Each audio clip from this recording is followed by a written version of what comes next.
Praise the lord.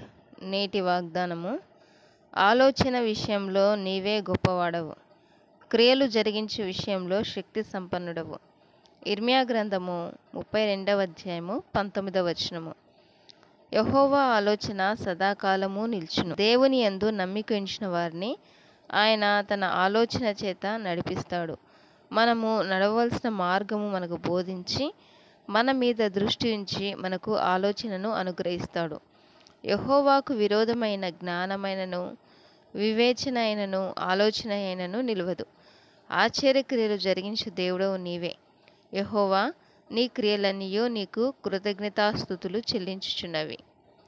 మన ప్రభువు గొప్పవాడు, ఆయన అధిక శక్తి గలవాడు, ఆయన జ్ఞానమునకు మితి లేదు.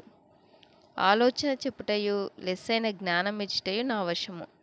జ్ఞానాధారము నేనే, పరాక్రమము నాదే అని ప్రభువు సెలవిస్తున్నాడు. ఆమేన్.